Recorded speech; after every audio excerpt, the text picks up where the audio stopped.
परिणय फुके यांची नुकतीच विधान परिषदेवर नियुक्ती झाली असून त्यांचे गोंदिया जिल्ह्यातील आगमन होताच ठिकठिकाणी आमदार परिणय फुके यांचं स्वागत करण्यात आलं। तर याआधी देखील आमदार परिणय फुके हे गोंदिया भंडारा जिल्ह्यातून विधान परिषद सदस्य म्हणून निवडून गेले असता त्यांना गोंदिया भंडारा जिल्ह्याचे पालकमंत्री पद मिळालं। त्यांच्या कार्यकाळात अनेक विकास कामं झाली, त्यामुळे त्यांची लोकप्रियता गोंदिया भंडारा जिल्ह्यातील आणखी वाढतच गेली।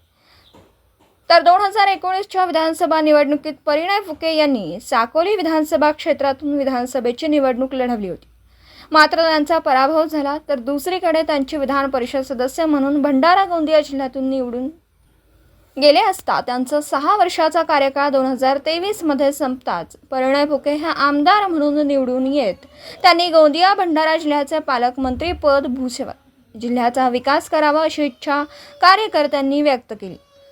नुकतेच महाराष्ट्रात पार पडलेल्या निवडणुकीत परिणय फुके यांना उमेदवारी जाहीर होताच त्यांच्या चाहत्यांनी जल्लोष केला होता। तर परिणय फुके हे विधान परिषदेवर आमदार म्हणून निवडून येताच गोंदिया जिल्ह्यात त्यांचे प्रथम आगमन होताच त्यांच्या कार्यकर्त्यांनी गोंदिया शहरात बाईक रॅली काढत, डीजेच्या तालावर मिरवणूक काढत, फटाक्यांची आतिषबाजी करत जंगी स्वागत केलं।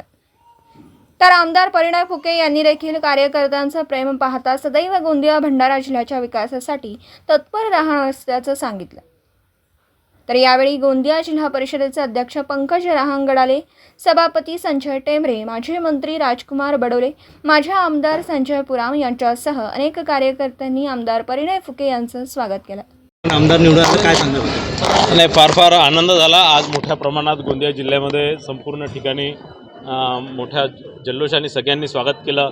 आज गोंदिया शहरात मोठी रॅली काढण्यात आली आणि त्या रॅलीमध्येही कार्यकर्त्यांसोबत सामान्य नागरिकही सहभागी झाले आणि ज्या दुकानांपुढून किंवा रस्त्यांपुढून घरांपुढून आम्ही जात होतो, मोठ्या प्रमाणात सामान्य नागरिकांचाही प्रतिसाद मिळाला आहे आणि मी आनंदी आहे आणि फार सगळे लोक आनंदी आहेत।